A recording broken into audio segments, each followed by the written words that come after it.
Jiu-Jitsu is a martial art that doesn't have a set number of techniques. It's always changing and always evolving. With that said, you may become frustrated, overwhelmed, or even disappointed in your ability to remember all those moves. If this sounds like you, then these 6 tips will help you break through the mental block and help you become confident on the mats. Tip number 1 is to stop saying things like, I have a bad memory, or I can never remember anything. Your words are like seeds, and when you speak something out, you're giving life to what you're saying. And if you continue to say it, eventually it will become a reality.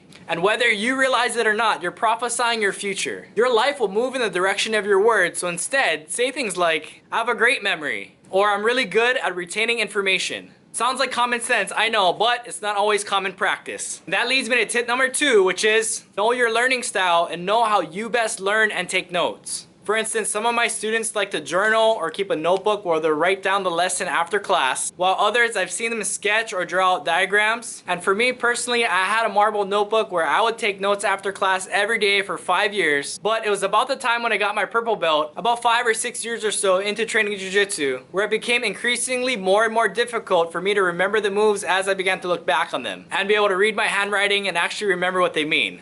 And so instead, I started keeping a personal archive of the lessons I learned by drilling them with a partner after class and uploading them to a private Instagram, where only I and a select few other training partners had access to it. I began to realize that my best method for learning and taking notes and reviewing those notes was through video, because I'm very visual. And that leads me to tip number 3, you guys, which is to slow the game down and get yourself out of a fight or flight situation. Have you ever noticed that when your adrenaline is pumping, you've had a hard time recalling something that just happened? That's because when your body is in fight or flight, other systems are gonna shut down, and in this case, your memory will be impaired. So especially when you're new, learn to relax. I remember there were a lot of times where my training partners would be confused or sometimes even frustrated when they would catch me rolling with my eyes closed. But this was my way of calming myself down anytime I found myself in a bad spot. I felt like my breathing was getting too heavy, I was nervous, or I was trying to remember a technique. Now, before I hand things over to Brad from Brad's Jiu-Jitsu project, who's gonna share the next 3 tips, I did want to give you guys one last bonus tip. And that is that technique reinforced by experience leads to success. And there's a few ways to do this. One is to perform the technique by static drilling.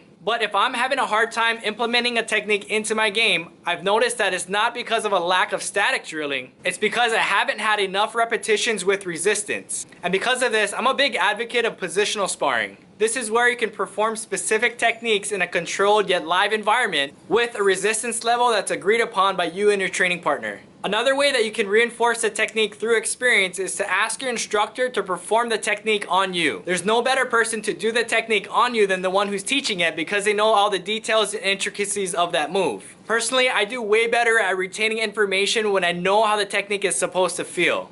This gives my body a chance to remember the move and not just my head. With that being said, Brad's gonna give us the next 3 tips. What's up, everyone?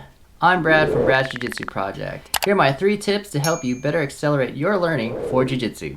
One thing that we know how to do is to take notes. Taking notes is something that we've always done ever since we started school. So let's take things up a notch by using those notes and create a type of flowchart. Having stacks of notes filled with detail is great, but by creating a flowchart, you'll be able to quickly reference all the options that are available to you. Additionally, you can even use the flowchart as a template of all the drills that you want to do.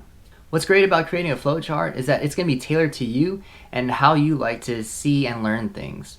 So it could be as basic as you want or as detailed as you want, as long as it makes sense to you and your learning. For example, you could say that in the close guard, you have the options of going for the triangle, and then if the triangle doesn't work, then you can transition to the armbar. Or from the close guard, you can go from close guard to triangle, triangle back to close guard, or triangle to sweep. So however you want to create it, it's all up to you. The next tip to consider is to dissect a move that you were caught in. When one of my coaches was a younger blue or purple belt, his teammate, Barrett Yoshida, was also a blue or purple belt at the time. And he actually took this to heart. Whenever Barrett Yoshida was caught in a move, he would take a partner to the side and drill what just happened. And then from there, he would look at all the options that his partner had, as well as create reactions to the options that the partner had. Therefore, he was able to create a better understanding of what happened and all the things that he can do from there. This addictive style of training is very similar to that of Andrew Wiltsey, one of the guys from Daisy Fresh. In the Flow Grappling Special Daisy Fresh, Andrew Wiltsey actually explained how he would drill grip breaking for hours until his partner's hand started bleeding. That is extreme, I know, but for some people, the need to dissect a move like Andrew Wiltsey and Barrett Yoshida created a deeper understanding for them, and so it might be an option for you. My final tip is to create or rename a move so that way you can better remember it. One team that definitely utilizes this is 10th Planet. They absolutely utilize unique names for their different positions and submissions. For example, you have, of course, Rubber Guard, Chill Dog, Meat Hook, Zombie, and the list just goes on and on. For a normal practitioner, that might be very odd and weird, but for them, at least they know what is going on. Those are my 3 tips to accelerate your learning for Jiu-Jitsu. Before I let you go back to Brandon, let us know in the comments below if there is anything that you're already using or if there's something that you saw that you're going to start to incorporate. Alright, take it away, Brandon. There you go, guys. Jiu-Jitsu memory hack, 6 tips to accelerate learning. I hope you enjoyed the video today. If you did, be sure to give that like button a slap and a fist bump. And if you guys haven't already, be sure to check out Brad's channel, Brad's Jiu-Jitsu Project. I'll leave a link to his channel in the description below so you guys can check that out. Thanks for watching, guys, and we'll see you in the next video.